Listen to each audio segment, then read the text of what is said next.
Hello and welcome to Decipher Dynamics.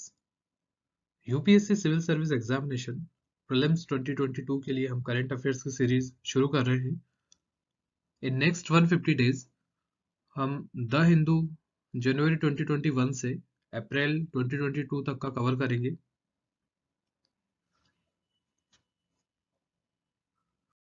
In next 10 days हम जनवरी 2021 का current affairs देखेंगे। तो आउटलाइंस देख लेते हैं कि आज हम क्या क्या कवर करने वाले हैं।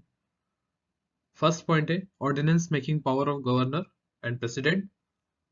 सेकेंड है interconnection uses charges. Third mission Indradhanush. Fourth digital payment index जो आरबीआई पब्लिश करता है। फिफ्थ नंबर पर सीपीईसी प्रोजेक्ट है जो कि चाइना पाकिस्तान इकोनॉमिक कॉरिडोर और कुछ places in news. Financial action task force, C40 cities क्या है, और ईरान और न्यूक्लियर डील और सैंक्शंस इनके बारे में देखेंगे। और लास्ट में कुछ स्मॉल पॉइंट्स दिए हुए हैं। National gallery of modern art, Ram Theertham place and Deepor bill. तो आइए शुरू करते हैं। फर्स्ट पॉइंट है ऑर्डिनेंस। ऑर्डिनेंस का मीनिंग है ऑथोरिटेटिव ऑर्डर। इंडियन कॉन्स्टिट्यूशन में आर्टिकल 123 में प्रेसिडेंट और आर्टिकल 213 में गवर्नर के पास अथॉरिटी है ऑर्डिनेंस पास करने की। तो आइए हम देख लेते हैं कि ऑर्डिनेंस है क्या। An ordinance is any law promulgated by the president in those circumstances when Indian Parliament is not in session। यहाँ पर लिखा हुआ है not in session. It means जब लोकसभा और राज्यसभा दोनों ही सेशन में नहीं है, उस केस में प्रेसिडेंट के पास आर्टिकल 123 में पावर है कि वो ऑर्डिनेंस पास कर सकता है। जैसे हमने देखा था फार्म लॉज लॉकडाउन के टाइम पर जब पार्लियामेंट सेशन में नहीं था तब पास किए गए।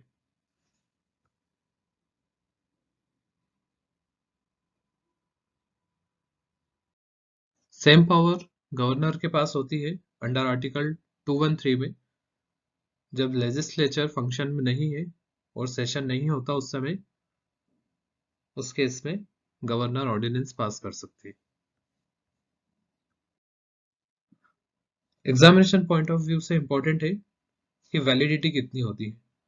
Maximum life time of an ordinance 6 month plus 6 week हो सकता है। हम इसको एक एग्जांपल से समझते हैं।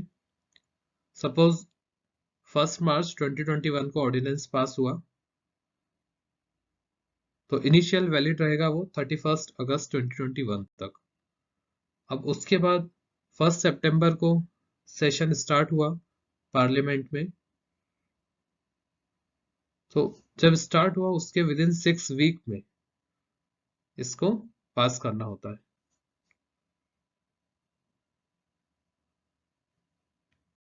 सेकेंड न्यूज दी गई है इंटरकनेक्शन यूजेस चार्जेस की। एग्जामिनेशन पॉइंट ऑफ व्यू से इंपॉर्टेंट है यहाँ पर आपके लिए try telecom regulatory authority of India, जो कि एक स्टेट्यूटरी बॉडी है जो ट्राई एक्ट 1997 से बना है। तो आइए थोड़ा सा देख लेते हैं इंटरकनेक्शन यूजेस चार्जेस के बारे में। इंटरकनेक्शन यूजेस चार्जेस हम एक एग्जांपल से देख सकते हैं। यहाँ पर क्लियरली डिपिक्टेड है कि कस्टमर ए कस्टमर बी को कॉल करता है, तो उस केस में 6 पैसा पर मिनट लगता था as a interconnection uses charges.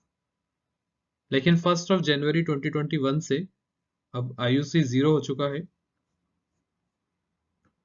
Ministry of health and family welfare का इनिशिएटिव है मिशन इंद्रधनुष। दिसंबर 2014 में इसको लॉन्च किया गया था। पर्पस था 100% वैक्सीनेशन, स्पेशली 2 साल तक के बच्चे एवं lactating mothers. Time to time इस मिशन को इंटेंसिफाइड किया जाता है कि किस स्टेट में कितने चिल्ड्रंस रह गए उनको कंप्लीटली वैक्सीनेट करना है। तो अभी 2021 में इंटेंसिफाइड मिशन इंद्रधनुष 3.0 लॉन्च किया गया है। UPSC civil service prelims point of view से ये स्लाइड इंपॉर्टेंट है। यहाँ पर 12 वैक्सीन प्रिवेंटेबल डिजीज दी गई है। जैसे अभी लास्ट 2018-19 में आई थिंक एक क्वेश्चन आया था जिसमें हेपेटाइटिस सी दे दिया गया था, क्या इसकी वैक्सीन अवेलेबल है या नहीं। हेपेटाइटिस सी की कोई वैक्सीन अवेलेबल नहीं है, तो इसलिए आपको सारी डिजीज के नाम याद रखने हैं और किसकी वैक्सीन अवेलेबल है। नेक्स्ट न्यूज है डिजिटल पेमेंट इंडेक्स। आपको याद रखना है इसको पब्लिश कौन करता है, reserve bank of India. Base year क्या है, 2018। इसका पर्पस क्या है कि कंट्री में कितना ट्रांजैक्शन डिजिटली हो रहा है। सो इसके लिए कुछ पैरामीटर्स रखे गए हैं और उनका वेटेज है, वो आपको पता होना चाहिए। डिजिटल पेमेंट इंडेक्स के कुछ पैरामीटर्स दिए हुए हैं जिनको आपको क्रोनोलॉजिकल ऑर्डर में याद रखना है। 45% payment performance, 25% payment enablers and 15% payment infrastructure supply side and payment infrastructure demand side and last में कंज्यूमर सेंट्रिसिटी। तो इस टाइप से आपको एटलीस्ट फर्स्ट और सेकंड तो याद रखने ही है।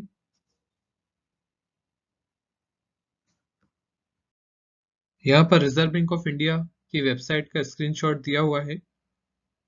एक पॉइंट और इसमें आप ऐड कर लीजिए कि ये सेमी एनुअल रिपोर्ट है। क्वेश्चन आ सकता है स्टेटमेंट में कि एनुअल रिपोर्ट है, बाई एनुअल रिपोर्ट है या बाई इनियल रिपोर्ट है, इस टाइप से। तो आपको पता होना चाहिए एक सेमी एनुअल रिपोर्ट है, एक साल में 2 बार पब्लिश होती है और बेस ईयर इसका 2018 है। नेक्स्ट न्यूज यहाँ पर चाइना पाकिस्तान इकोनॉमिक कॉरिडोर से रिलेटेड दी गई है। तो यूपीएससी प्रीलिम्स के लिए इंपॉर्टेंट है मैप। आपको प्लेसेस इन न्यूज कुछ पता होना चाहिए, तो हम देख लेते हैं इसका मैप। यहाँ पर आप देख सकते हैं चाइना पाकिस्तान इकोनॉमिक कॉरिडोर का ओरिजिन जो चाइना के काशगर से शुरू होता है, पीओके से होता हुआ ग्वादर पोर्ट पे एंड होता है। So UPSC prelims point of view से इंपॉर्टेंट है कि आपको ओरिजिन पॉइंट एटलीस्ट पता हो कि काशगर कहाँ पर है जो चाइना में है। तो इस टाइप के क्वेश्चन कई बार मैच द कॉलम में आ सकते हैं।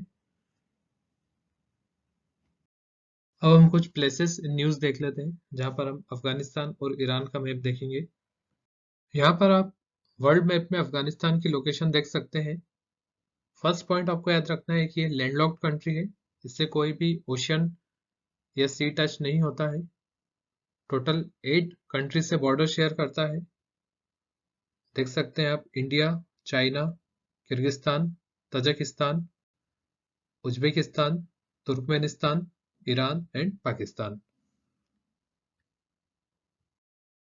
अफगानिस्तान की कुछ इंपॉर्टेंट सिटीज आपको पता होना चाहिए कि नॉर्थ में कौन सी है, साउथ में क्या है, ईस्ट में क्या है, वेस्ट में क्या है। तो इस प्रकार से क्वेश्चंस जनरली बन जाते हैं कि वेस्ट टू ईस्ट अरेंज करिए, नॉर्थ टू साउथ अरेंज करिए।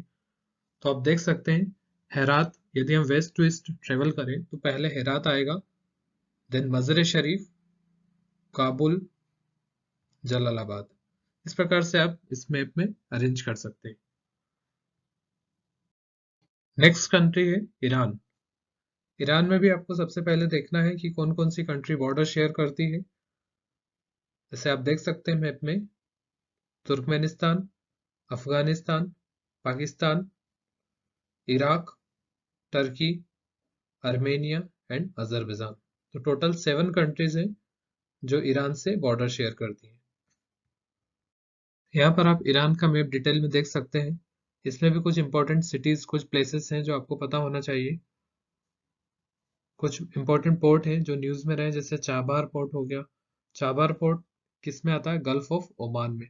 क्वेश्चन आ सकता है कि चाबार पोर्ट पर्शियन गल्फ में, नहीं, Chabahar port gulf of Oman में। तो इस प्रकार से आपको लोकेशन देखने हैं और east to west, north to south आपको अरेंज करना और याद रखना है। यहाँ पर ईरान की कुछ गैस एंड ऑयल फील्ड दी हुई है, इनको भी आपको याद रखना है। कुछ जैसे Farzad oil gas field news में रही थी जो पर्शियन गल्फ में है। नेक्स्ट न्यूज है फाइनेंशियल एक्शन टास्क फोर्स। इसके बारे में पहले आपको बेसिक पता होना चाहिए। 1989 में G7 समिट जो पेरिस में हुई थी, वहां पर FATF फॉर्म हुआ। इसका प्राइमरी पर्पस था मनी लॉन्ड्रिंग रोकने के लिए, और इनिशियली 16 मेंबर्स थे, लेकिन 9/11 अटैक के बाद में मनी लॉन्ड्रिंग के साथ में टेरर फाइनेंसिंग भी इंपॉर्टेंट मैंडेट बन गया FATF का। तो आपको पता होना चाहिए कुछ पॉइंट्स कि एक इंटर गवर्नमेंटल ऑर्गेनाइजेशन है। एट प्रेजेंट इसके 39 मेंबर्स हैं। 39 मेंबर्स मींस इसमें कंट्रीज और कुछ ऑर्गेनाइजेशन जैसे यूरोपियन यूनियन इसका पार्ट है। और G7 कंट्रीज कौन कौन सी हैं? USA, UK, Canada, France, Germany, Italy and Japan. तो प्रीलिम्स पॉइंट ऑफ व्यू से आपको 2 पॉइंट याद रखने हैं। ब्लैक लिस्ट का official name call for action है, एंड ग्रे लिस्ट इसका ऑफिशियल नेम है अदर मॉनिटर ज्यूरिडिक्शन। और India is a full time member of FATF। ये कुछ इंपॉर्टेंट पॉइंट्स हैं जो आपको FATF के बारे में पता होना चाहिए। नेक्स्ट न्यूज C40 सिटीज के बारे में दी गई है। C40 सिटीज क्या है हम देख लेते हैं। C40 से आपको कंफ्यूज नहीं होना है। इसमें 40 सिटीज नहीं है, इसमें टोटल 97 पार्टिसिपेटिंग मेंबर सिटीज हैं across 7 geographical region. So India में कौन कौन से सिटीज का पार्ट है? Delhi NCT, Mumbai, Kolkata, Jaipur, Bengaluru and Chennai. यहाँ पर आप देख सकते हैं C40 सिटीज का ऑफिशियल वेबसाइट का स्क्रीनशॉट। यहाँ पर दिया हुआ है कि C40 का अल्टीमेट वर्क है कि कैसे क्लाइमेट चेंज को अडॉप्ट और मिटिगेट किया जाए। नेक्स्ट न्यूज है इंटरनेशनल एटॉमिक एनर्जी एजेंसी के बारे में। यहाँ पर ईरान ने कहा है कि यूरेनियम 20% तक इनरिच करेंगे फोर्डो साइट पे। तो एग्जामिनेशन पॉइंट ऑफ व्यू से आपको ये भी पता होना चाहिए कि फोर्डो क्या है। ईरान में यूरेनियम इनरिचमेंट साइट है। तो आइए बेसिक देख लेते हैं इंटरनेशनल एटॉमिक एनर्जी एजेंसी का। So IAEA is an international organization that seeks to promote the peaceful use of nuclear energy and to restrict any military purpose, including nuclear weapons. So आपको याद रखना है कि ये UN का part नहीं है, लेकिन ये सबमिट करता है report to both United Nation General Assembly and United Nation Security Council. India भी इसका एक परमानेंट मेंबर है। इसका हेडक्वार्टर्स कहाँ पर है? वियना, ऑस्ट्रिया में।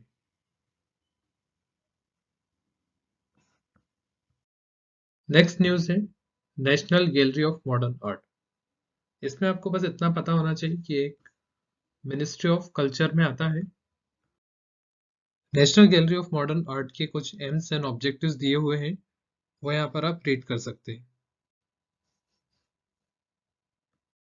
नेक्स्ट न्यूज है राम तीर्थम के बारे में। एग्जामिनेशन पॉइंट ऑफ व्यू से आपको पता होना चाहिए कि राम तीर्थम कहाँ पर है। इसकी लोकेशन आप मैप में देख सकते हैं, ये आंध्र प्रदेश में है। और सेकंड पॉइंट आपको याद रखना है, ये हिंदुज्म, जैनिज्म एंड बुद्धिज्म तीनों रिलीजन के लिए एक आर्कियोलॉजिकल साइट है। लास्ट न्यूज है डीपर बिल के बारे में। बिल का मीन होता है यहाँ पर लेक। तो एक पॉइंट आपको याद रखना है कि डीपर बिल एक रामसर साइट है। अब हम इसकी लोकेशन, असम का मैप आप यहाँ पर देख सकते हैं, और डीपर बिल की location south of Brahmaputra river.